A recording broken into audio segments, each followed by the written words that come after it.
تو नाज कहने लगी, नहीं ऐसा नहीं हो सकता, क्योंकि बड़े साहिब ने इतने लोगों में मुझे चुना है और आपका साथ मुझे मिला है। फिर उसने कहा, आज जो कल मैंने सिखाया था तुम करो, मुझे पता चले कि तुम कितना सीख चुके हो। मैं फौर उठा और उसको अपने साथ लगा दियो। भी मेरा भरपूर साथ दे रही थी। मैं हर वो काम कर रहा था जो उसने कल मुझे सिखाया था। वो बहुत खुश हो रही थी क्योंकि मैं अपना काम बालकनी पर फुटियत कर रहा था। थोड़ी देर के अंदर हम दोनों कुदरती लिबास में आ गए। इसकी अजीब अजीब आवाज़ें पूरे कमरे में फैल रही थी। जैसे ही मैं इसका काम करने लगा उसने कहा, प्लीज़ आराम से करना। मैंने बोला, फिक्र ना करो, आज मैं तुमको ज़रा भी तकलीफ नहीं दूंगा। मैं आहिस्ता आहिस्ता अपना काम करने लगा। थोड़ी देर के बाद नाज कहने लगी, काम करते हुए अपनी स्पीड बढ़ा दो। मैंने इसकी बात सुनकर अपनी स्पीड बढ़ा दी और तेजी से घर का काम करने लगा। थोड़ी देर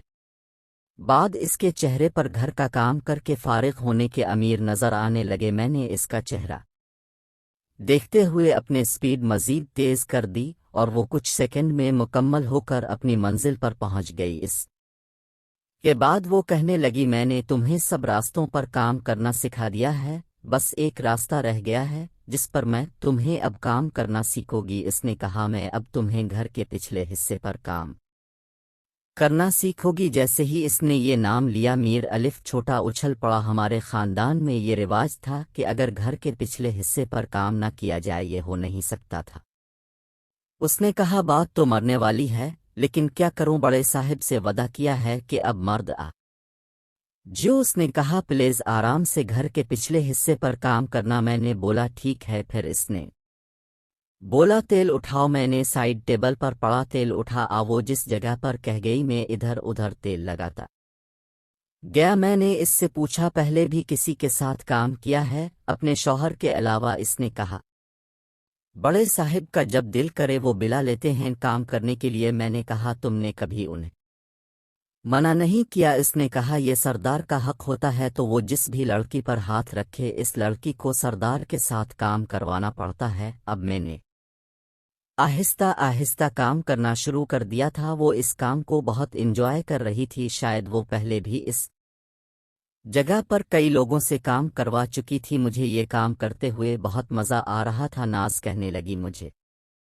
इस जगह पर घर का काम करवाना बहुत अच्छा लगता है। मेरे शौहर और बड़े साहिब इस जगह पर शौक से घर का काम करते हैं। मुझे लगा कि मैं अपनी मंजिल पर पहुंचने वाला हूं। मैंने अपनी स्पीड तेज कर दी और 2 मिनट के अंदर अंदर में अपनी मंजिल पर पहुंच गियो। मदहोश लेटी थी, इसके जिस्म में जान नहीं बच्ची थी। मैं उठा, इसको पानी पिला, जूस का गिलास दिया, फरीज से निकाल कर मेरे कमरे में छोटी फरीज थी जिसमें फ्रूट और पानी व रहे होता। मेरा इस तरह इसका ख्याल करना अच्छा लगा इसको। मैंने ना इसको बोला, तुम पहली हो जो मेरी जिंदगी में आई हूँ और मुझे मर्द बनाया, मैं तुम्हारा शुक्रिया अदा करता हूँ। उसने कहा, मैं तुम्हारी खादिम हूँ, जब बोलोगे हाजिर हो जाऊंगी। फिर हम काफ़ी देर बातें करते रहे। जब घड़ी ने 5 बजाए तो वो जाने लगी। उसने कहा, अब तुम लड़की के बदन से आशना हो चुके हो और तुम्हारी नीचे एक बार जो आ गई वो पागल हो जाएगी।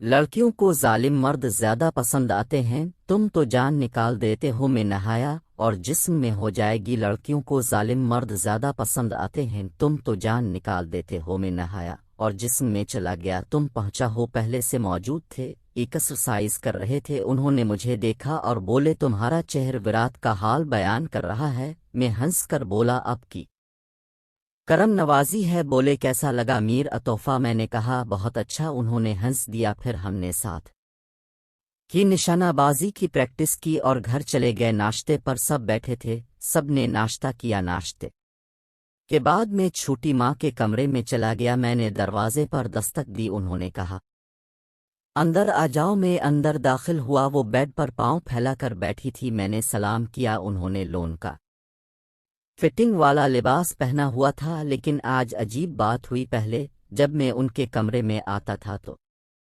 वो दुपट्टा पहन लेती थी, आज उनका दुपट्टा उतर हुआ था। मेरी नज़र सीधी उनके सीने पर पड़ी तो ध्यान दिया, उनके काफ़ी बड़े थे। पहले भी ऐसा ख्याल ही ना आया था, लेकिन पता नहीं किया था नाज का असर था, शायद पहले ऐसा कुछ किया न था। खैर, उन्होंने भी मेरी नज़रों का पीछा किया कि मेरी नज़रें कहाँ हैं, लेकिन कुछ कहा नहीं, बस मुस्करा दी। बोली, खैर है, आज सुबह ही मेरे पास आ गए, पहले तो कभी नहीं आए। मैंने कहा क्यों नहीं आ सकता चोटी? हाँ बोली आ सकते हूँ, पहले तुम फारिया के पास जाते हो फिर कहीं, और मैंने कहा आज वो घर पर नहीं है, सहेलियों के साथ बाहर गई है। उधर उधर की बातें होती रहें, लेकिन मेरी नज़र ना जाने क्यों बार बारान के पहाड़ों पर जाती। उन्होंने महसूस किया, कहने लगी लगता है लड़का अब जो उन हो गया। मैंने शर्मिंदा होकर मुंह नीचे कर लिया और कुछ ना बोला। वो हंस पड़ी। छोटू ने भी हरकत शुरू कर दी, इससे पहले वो देख लेती। मैं वहां से रुखसत हो गया। बाहर निकला तो नूर और रूप बाहर टीवी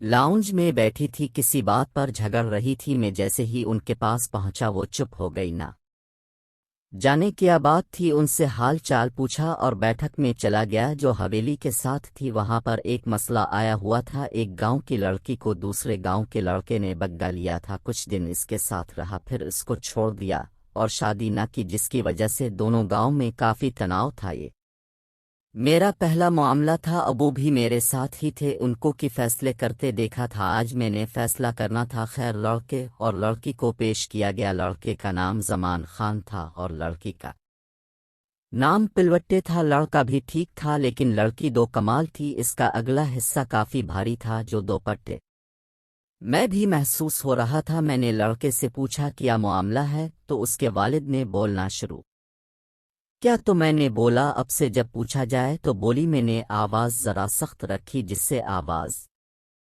गोठी। लड़का बोला कि मैं इससे प्यार करता हूँ, ये भी मुझसे प्यार करती है। हम भाग गए। वहाँ एक दोस्त के घर रहे, तो एक हफ्ते बाद देखा तो ये मेरे दोस्त के साथ नाजायज़ हालत में थी। प्यार का दावा मुझे से करती है और हाथी भी मेरे साथ, सो मेरे दोस्त के साथ रही थी। मैंने बोला तुमने इससे शादी की, तो वो बोला करनी थी, इसलिए तो भगाया था। तो मैं बोला कि क्यों नहीं।